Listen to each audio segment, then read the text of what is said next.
Welcome into the Roll Jays podcast brought to you by Pepper Jack's Grill, Pyramid Contractors, and Sinovation. Omaha Creighton falls 86-62 in Milwaukee tonight to Marquette.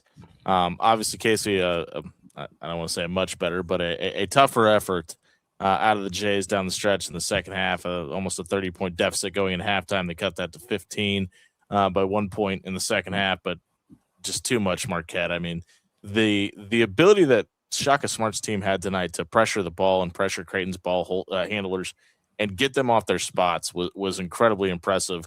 And Creighton just didn't have an answer for it. Yeah, we'll have to ask Mike about it. I did confirm Mike Nesbitt's going to jump on, talk about this with us a little bit, but I agree. I mean, their defensive pressure was a lot for us. I mean, 14 turnovers tonight. To me though, I just feel like it was a lot of just that we didn't have any energy in that first half. Our effort was really, really poor, and then it just felt like it bled into everything else, and it's inexcusable, honestly. And it's one of those games where like I could just destroy. I mean, I've been a part of them, and it's not there is no team that's immune to it, but you can't accept it. You have to, when you have these kind of efforts, you have to challenge your players. You have to challenge, your locker room. And I can assure you that, that was done at halftime. I mean, I do feel like this team fought in the second half. There's Mike about to come on here. I do think we fought, and we'll bring in Mike here and bring him in. Sorry. There's something. There he is. Yep. Mike, hey, Coach. The ultimate short straw in terms of post game shows. We'll try to keep this one quick. It felt like in the second half, the effort was a lot better than what we saw in the first half. I'd like to get your thoughts on that. And then, is there anything you can really point to talk about the effort in the first half? Yeah, I mean, I think as a coaching staff, I think we were nervous coming into this game, especially after the last 2 days of practice where, Matt constantly had to be harping on these guys like, hey, if this effort is what it's going to be, like, we're going to be in trouble. And, for an end of January game, like, why, it's the effort, consistently is still not there. So that's extremely frustrating. But yeah, we played a little bit harder in the second half, did a couple of things, got pushed back out late with some bad turnovers. But, ultimately, like, we took 20 minutes off in a college basketball game, and it doesn't matter who you're playing, can't do that. Go ahead, Jimmie there. Oh. Sorry, guys. I don't know how I got muted. I'm sorry about that.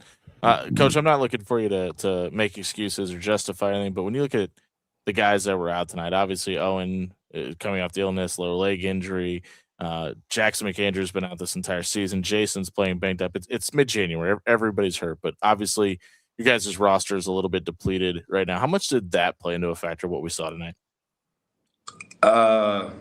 I'd love to say it made a 24-point difference, but I don't think it did. Yeah. I think those guys, came out and jumped on us early. They were excited to play. We didn't protect the paint at all in the first half, hence, 35 points in the paint. We missed shots, and that led to runouts, and, missed some open shots. We had, 12 or 13 times where we shot non-paint touch threes in the first half as well.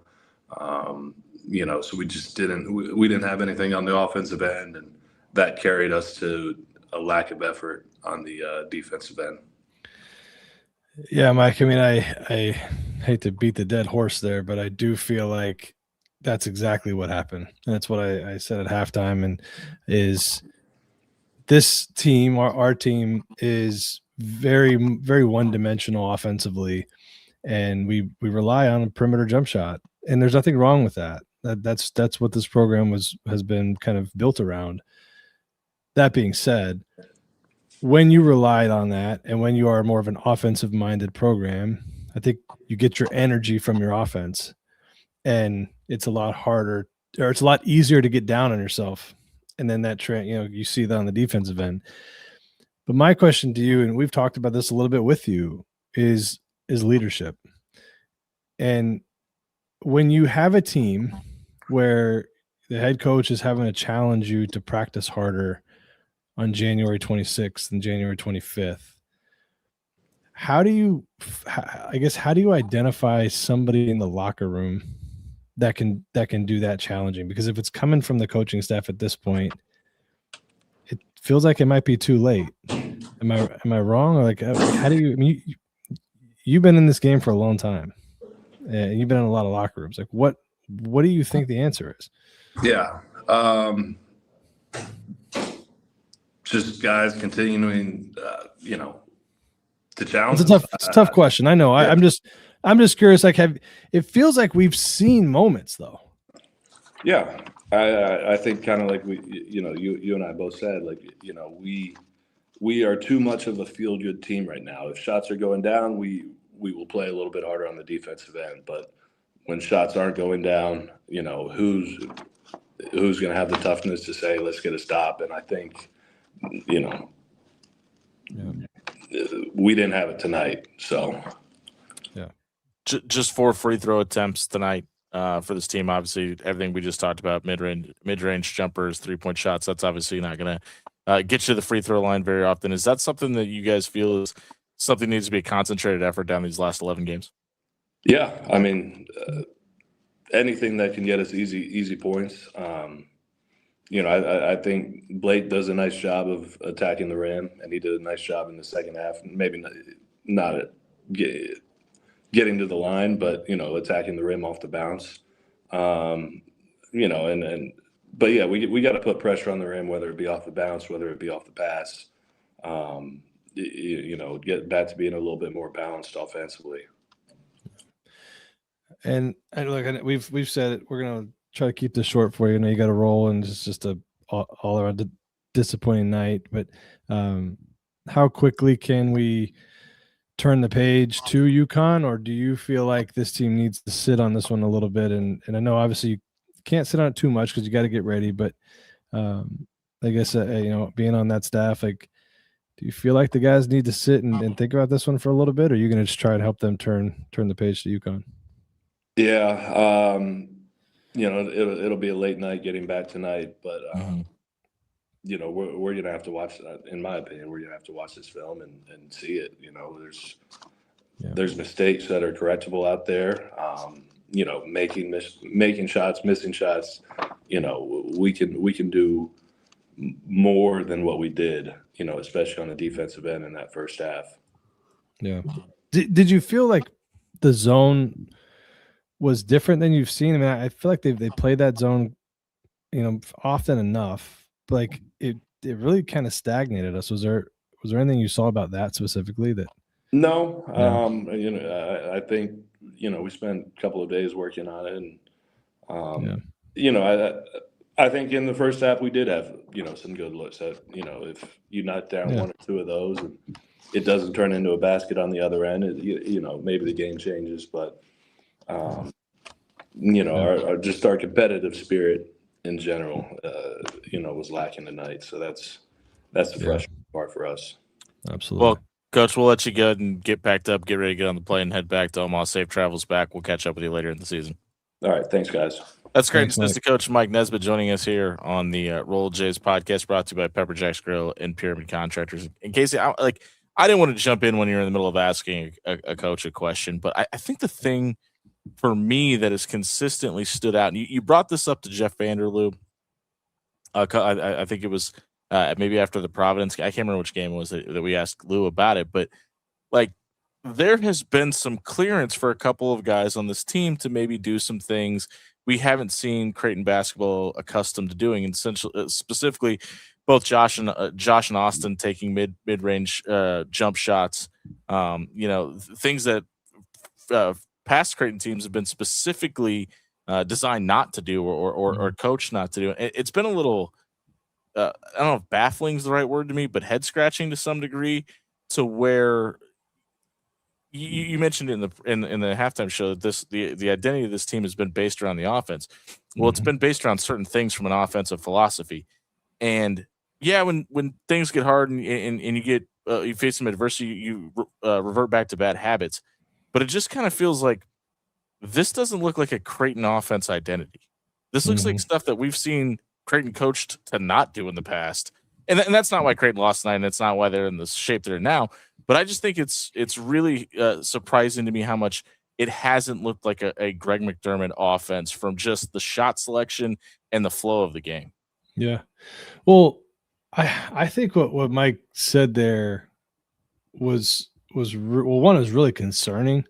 From a roster standpoint, like, again, your coaching effort on January 25th and 26th in practice when your season's literally on the line. I mean, look, I'm not trying to be catastrophizing here, but like, it's over. Like you're not getting in that large bid. Yeah. No. And so you're now in a situation where you have to win the Big East tournament to make an NCAA tournament. So if you are having to coach energy and effort at this point of the season, you said it's head scratching but what it also does, if you kind of think downstream from that, is it prevents you from getting to the things that we would be working on right now in late January. Yeah. It prevents you from putting in some of the wrinkles in the offense that you're used to seeing by now. Right. And so again, that sounds maybe like an excuse for the offense. It's not. What I'm saying is when you look and you watch this team and you try to eliminate like the players and actually who they are and more of just like the positions that they play, the offense doesn't look the same, not from just a personnel standpoint, but from the actual actions and what we're doing. Yeah. And now what's the reason? What's the cause? Well, the cause is that you don't have I think you just don't have the skilled players that we've had. I really do. I think that we're lacking in a couple spots there. Obviously not having a 5-man. I've talked about this a lot, but not having a vertical threat at the 5 spot, it changes everything. And it really makes you like, it makes every single possession really important. I've just been really hesitant to go down that road of, because like I just, there's a lot of people like and I don't know, I don't want to put words in your mouth and say this is what you're saying, but like there's just been a lot of discussion about, well, it just looks a lot different without Ryan Kalkbrenner back there, which I don't want to shortchange that. That is absolutely 100% true. But the fact of the matter is, he's not walking back through the door again. So you know what I mean? Like, yeah. So I just don't. It's not that though. It's not that is what I'm saying. There's a lot of people that want to paint that as the picture, though. Well, did you hear it tonight? They were talking about tonight. I'm like, dude, it's you watch. No, I actually had to watch the broadcast with those guys because the radio broadcast was so off kilter I couldn't get it to sync up. But yeah, and I just don't think it's because I don't think it's a fair concept or even a point worth making, just because yes, it's difficult for everybody that's ever played basketball to move on from a generational talent, but you've got to find some other way around it. Like that's why I said take the players out of it. Yeah, just look at the positions, and when you look at Ryan Kalkbrenner, and then you look before Ryan Kalkbrenner, you look at Christian Bishop, look at Jacob Epperson, look at Martin Krompel, right? You have all these names that have played the 5 spot. Justin Patton, even before that, even before I was on staff, right? Is the thread, the consistent thread there is that you had a vertical threat. So when you set ball screens with the 5 on the perimeter, you could roll. And like Mitch always says, and Hustle will say, it pulls triggers and it makes defenses account for you rolling to the rim, but not just the ability to have to like stay in front and make the pass difficult, but now you have to be there early so that you can have an influence on them throwing the lob. If you're not there early and the pass gets up, it's over. If you have somebody that can get up and catch and put it in. it changes everything we do offensively. And that's not even to mention defensively, because that's where I do feel like your point becomes, not that it's not valid. I hear what you're saying, but I think your point becomes more valid on the defensive end, is that you can't keep pointing to not having a Ryan Kalkbrenner. Mhm. I was talking to, hopefully he's watching. He said he was going to watch. I was talking to Jalen Courtney Williams there during the second half. And Esteemed LSU basketball associate. yes, coach. one of my all-time favorite human beings on this earth. And That's the I was last nice talking thing we to have to say him. about him.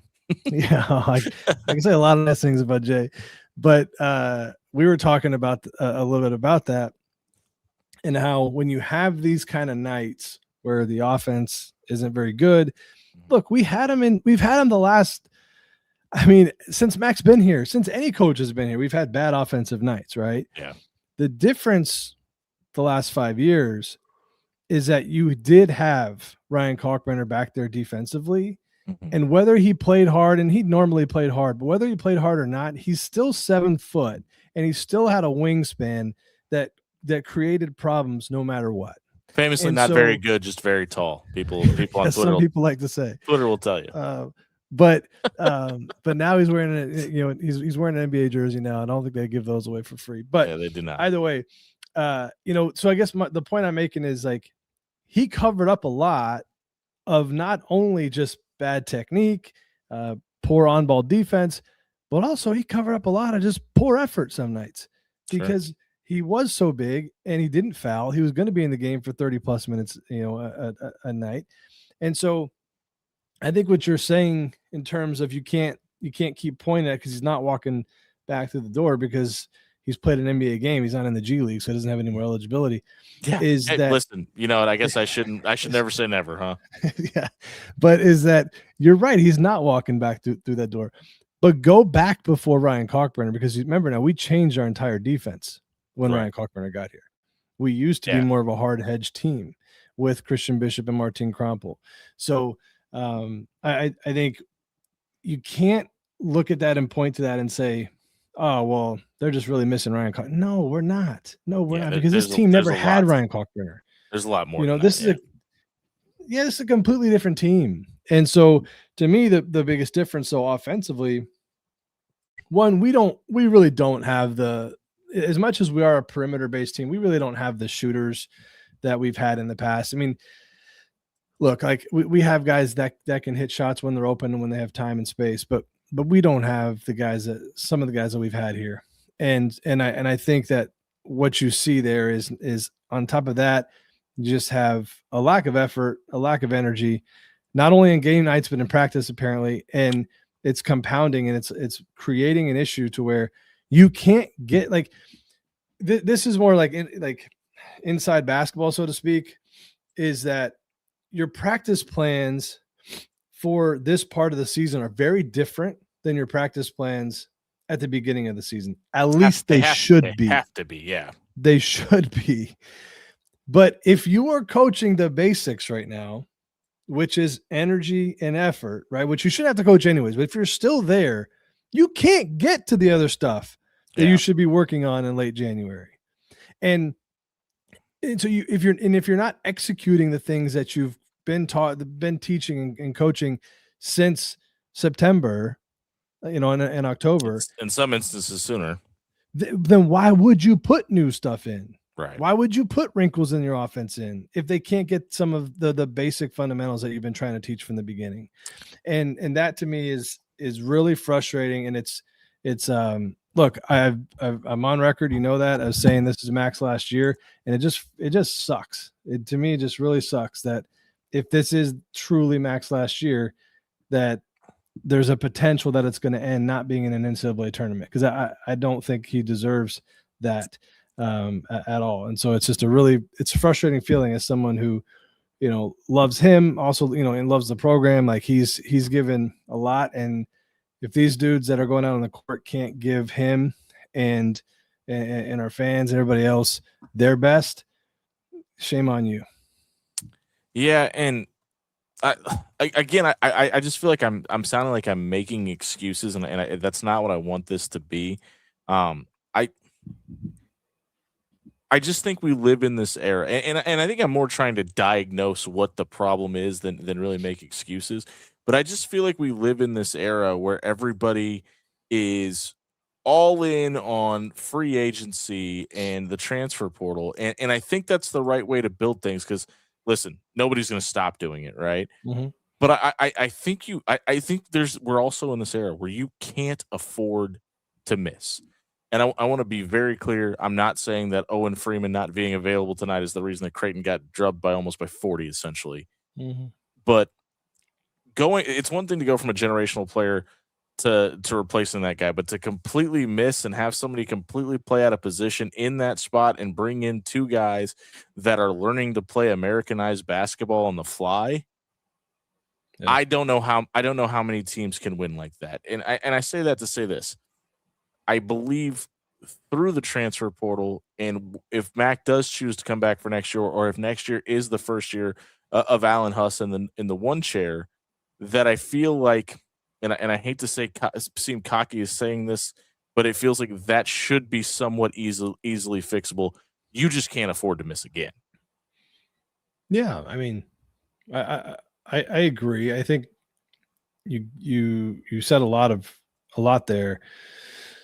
I think in terms of recruiting and missing, to me, you know, to me, what happened, and we've talked about this before, is that, you know, I just think it's fair to say that we missed on Owen. Without a doubt, yeah. And I'm not trying to like pile on him. He's a good dude and all that, right? But at the end of the day, you spent a large amount of money and a large part of your pool of money on a player that needed to be an impact player, and he's not. Well, and missing doesn't mean misevaluating either. Like, they went out and got him. He clearly wasn't as healthy as expected. He was the number one center in the portal when they got him. So, and Jeff, and not to, I guess I'll just keep giving Jeff Vanderloos flowers tonight. But I mean, he talked about it. You know, the way he was able to block shots and the way he got to the rim and elevated off the floor was much different at Iowa. And now we find out tonight that he's dealing with a lower leg injury. And this is, none of the coaches have told me this. This isn't inside knowledge. It just kind of feels like that's probably been the problem. Like, whatever the problem is now has probably been the problem all along. And I don't think that's unfair to make that assumption. I mean, I don't know. I really, when they started playing him, I just assumed that, you know, he's okay. You know, he's healthy enough to play. I think the issue for me more than anything, Jimmy, is I don't know that we can even really point to any growth throughout the year when he's played. Sure. In fact, I think you'd almost point to a little bit of regression, which is specifically why I say I think he's been. Yeah, I think he's been hurt more than what he came from Iowa City with. I think something else happened. Yeah, I mean, just by the way he's been. Yeah, very well could be, you know, but I think, you know, a lot of it too is confidence. And I mean, I think you saw that tonight. Like, Marquette got really hot and really confident, and they took it to us. I sound like an idiot saying this right now. I still think we are a better team, but I mean, it's hard to make that argument tonight.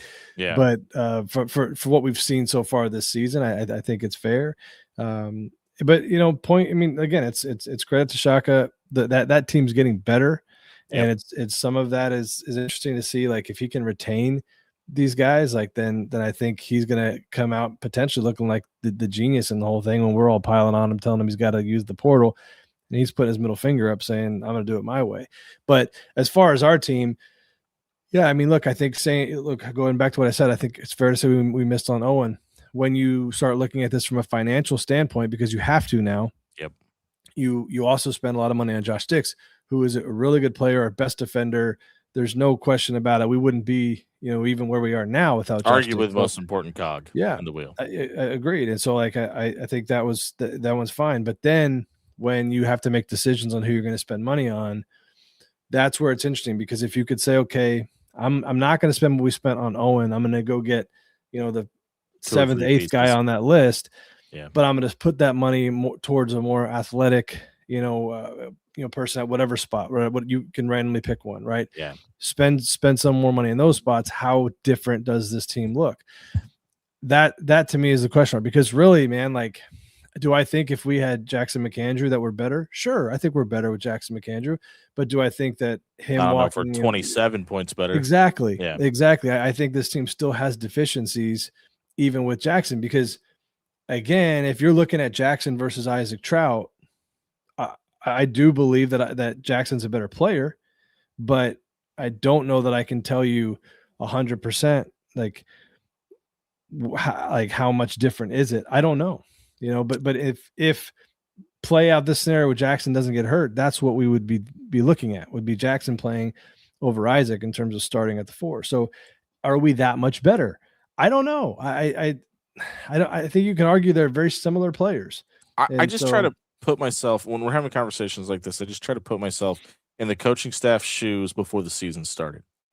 And that's the only fair way to do it. What happens in the gym absolutely matters, but and there's a lot of people that are kind of hating on Rob Anderson for his tweet tonight, but I want to kind of, I think, not that I need to do anything on Rob's behalf, but I want to kind of, I think I want to explain what he was trying to get across, because I'm going to read the tweet verbatim. It says, it wasn't long ago that Creighton men's basketball was lucky enough to have one guy that was 6'10" on the roster. Tonight, 6'10" Liam McChesney, 6'10" Jackson McAndrews, 6'10" Owen Freeman, 6'10" Josh Townley Thomas, and 7' tall Alexa Dimitrovic, all in street clothes due to either injury or red shirt. And I think from a standpoint, and maybe not what Rob was trying to say, maybe what I'm trying to say is, when those guys walk into the gym, you probably felt pretty good about the 5 before the season started. Yeah. You have a legit 7-footer. You've got 2 guys that are 6'10" that have experience playing the 5 in college basketball. Josh Townley Thomas, a lot of people felt, was a guy that could contribute to this team after a couple of years of being a redshirt, not necessarily a contributor, but felt like he was going to be able to give you some positive minutes. And none of those guys were available tonight. Yeah. And you gave up 52 points in the paint. I do think there's a lot of truth to what we're saying, but I also think that multiple things can be true here, where there just wasn't the availability or the productivity from that spot that they were going to have from a health standpoint or an availability standpoint before the season started. Yeah, I think that's very fair. Look, I mean, I'm sure there's a couple people out there that have kept their receipts that said something about they didn't think Owen Freeman was the right move. I'm sure there's people out there. I wasn't one of them. I'd love to know who those were, because he was literally the number 1 center available in the port. I don't know who else you could have wanted. Like, it clearly hasn't worked out. And if you're one of those 4 people, you were wrong at the time, and you just happen to accidentally be correct. Yeah, but I think that the point Rob's trying to make is that it is hard to be, consistent when you don't have guys available to play.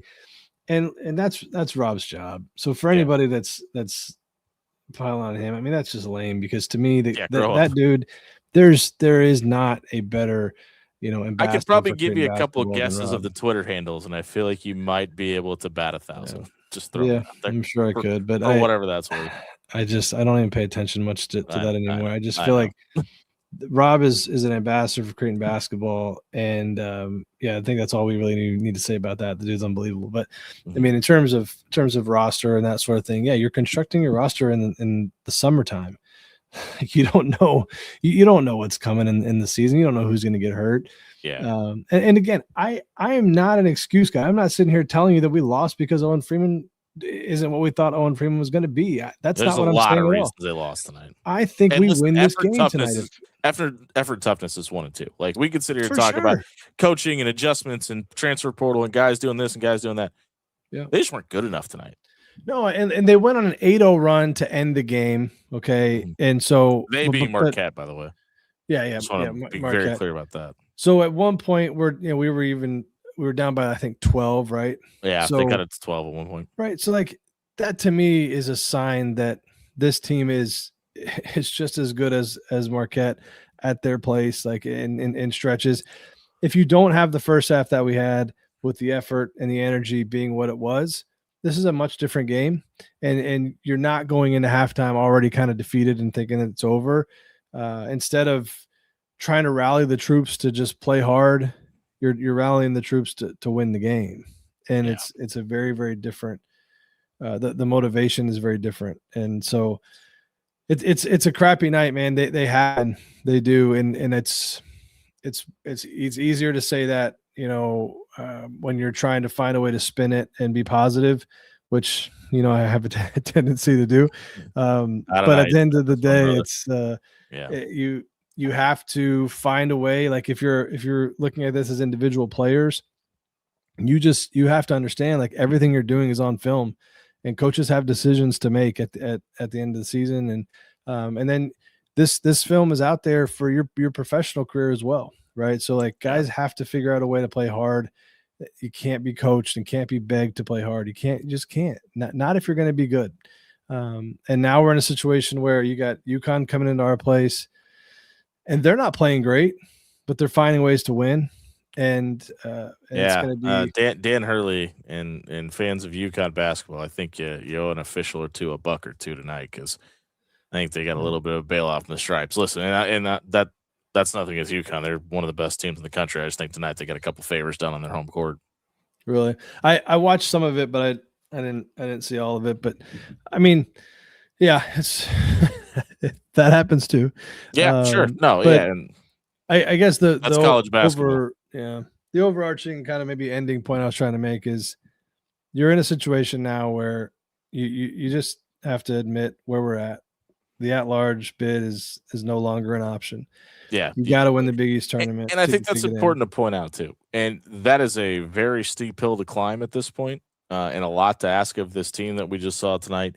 Go out to Milwaukee and get beat by 24. But if you're looking for a motivational tool for a season that's over, you still got a puncher's chance. And I think the message. You can't have the mentality that the season's over. Yeah. I think that's very important for a lot of different reasons. And I guarantee you, Greg McDermott, Al Huss, and the rest of that staff will not approach a single day till this season's over as it's over. That was weird sounding, but I think you got my point. They will approach every single day with the same intensity they have because they're professionals and that's what they do.